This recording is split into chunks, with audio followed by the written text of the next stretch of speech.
mais um assim, ó. Josemar Silva, volume 6, AD Gravações, gravando tudo ao vivo, direto em Machado, Pernambuco. Quando o ronco feroz do carro-pipa cobra a força do aboio do vaqueiro, quando o gado berrando no terreiro se despede da vida do pinhão, quando verde eu procuro pelo chão, não encontro mais nem Mandacaru. Dá tristeza ter que viver no sul pra morrer de saudade do sertão. Eu sei que a chuva é pouca e o chão é quente, mas tem mão boba enganando a gente, secando o verde da irrigação. Não, eu não quero enchentes de caridade, só quero chuvas de honestidade, molhando as terras do meu sertão.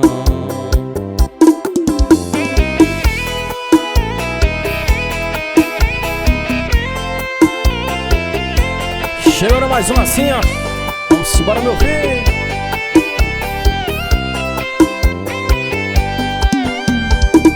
Eu pensei que tivesse resolvido essa forma de vida tão medonha, mas ainda me mata de vergonha os currais, coronéis e suas cercas.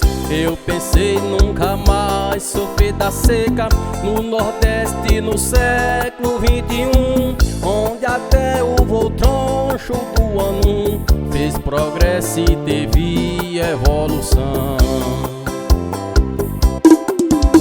Eu sei que a chuva é pouca e o chão é quente, mas tem mão boba enganando a gente, secando o verde da irrigação.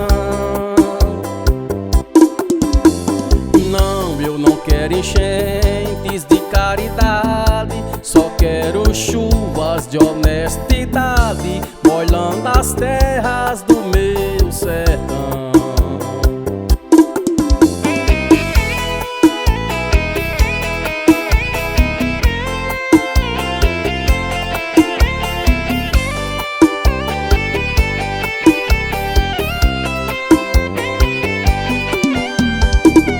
Israel é mais seco que o Nordeste, no entanto se investe de fartura, dando força total à agricultura, faz brotar folha verde no deserto.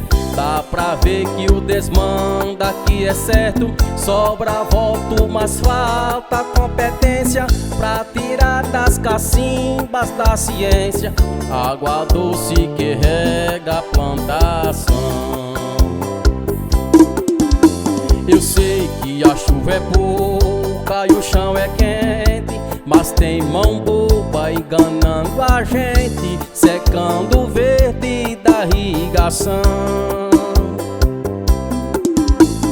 Não, eu não quero enchentes de caridade, só quero chuva de honestidade, molhando as terras do meu sertão.